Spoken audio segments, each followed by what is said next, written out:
It's time for the final installment of our TMS September Switch series, where our experts trade places and show off their secret talents. And this morning, Patricia Treble is here. She's going to show off her expert baking skills with our friend Laura Keogh, you're going to step into Patricia's shoes. You're our royal expert this morning. I am. I'm going to need my crown. Okay. Thank you. You know what I need? Can we get a close-up on this? We're going to do the Queen Elizabeth cake, but I need this in my life. This is amazing. She's waving. Yeah. Where is this from? Of course. Somebody gave it to me. Okay. Most of these things I've been given. I love it. All right, so we're going to make the Queen Elizabeth cake, which we hear is also budget-friendly.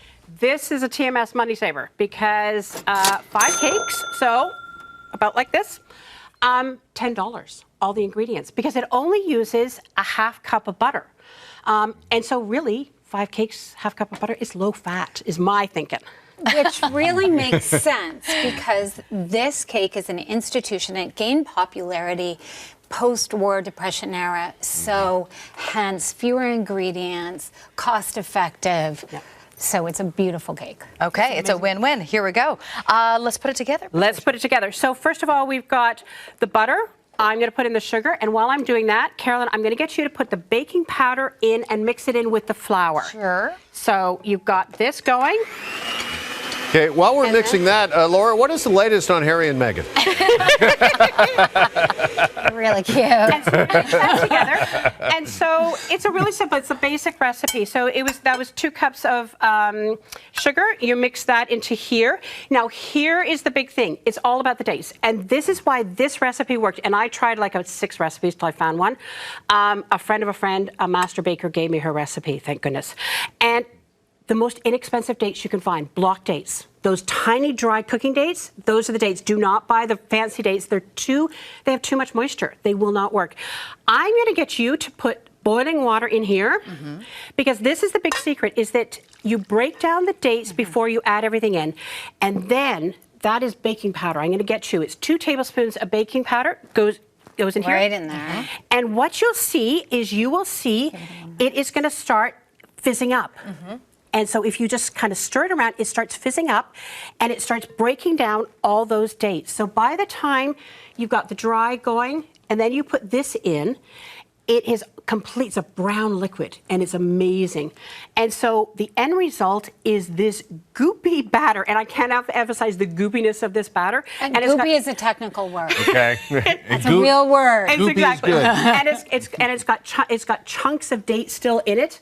And then, 5 tins, you just even them out, plunk them in, put them in the oven, 350, 45 minutes. So it's an absolutely basic recipe that anyone could do. All right, we see the pans getting filled here, and again, 350. And that's the goopy. Yeah, that is the goopy, and it really is goopy.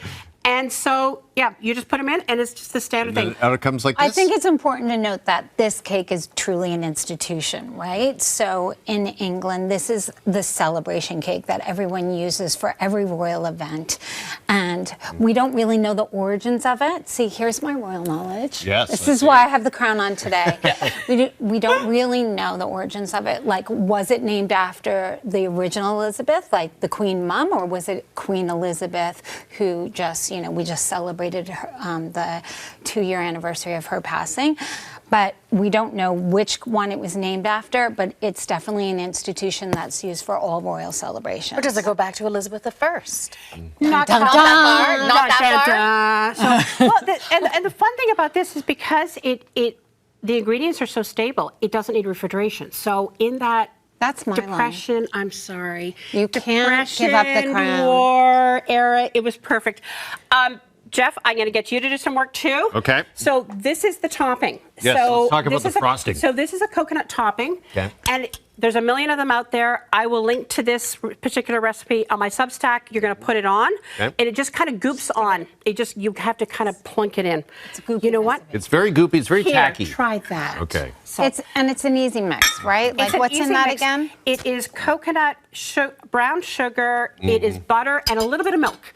And so what you're going to do is you are going to enjoy eating it. Enjoy it. A few minutes, but be very careful because that sucker will burn in a nanosecond. Okay. And that's always the thing. and then you come to the end. And here is the Queen Elizabeth cake. Oh, okay. So- Let's dig in. Give it a try. Wait, I- and wave. And like wave, the queen. and wave. And I love making it because, especially, it's small enough that you can give it away and you don't feel like you're giving away the store, you know what I mean, with some of those big cakes. Patricia, And it's this got- is divine. This is really good. I mean, it's a dense cake. It is So, a dense yeah. cake, it is a moist cake, it can just sit out, and also freezer friendly. Like, And, I and put I'm it away. guessing perfect with tea, maybe a cup of tea? It is pretty good with tea. And this cake was used to celebrate the Queen's coronation in 1953. And so I think you can taste in there the love that goes into it. And doesn't it kind of remind you of sticky toffee pudding a little Yes, bit? it does. Yeah. Because it has the dates in it, just like a Okay. sticky toffee It does. pudding. This is. Put your cooking hat back on. Sorry. All right, well, we are celebrating quiet. Queen Elizabeth and celebrating Patricia Treble, part of our September Switch. Who knew? Our Who royal knew expert. she could bake? Great baker. I love Yes. baking. We're Love baking. multifaceted here on the morning show. I'm just gonna- Appreciate it. Good to really see you both are. this morning. Thank you.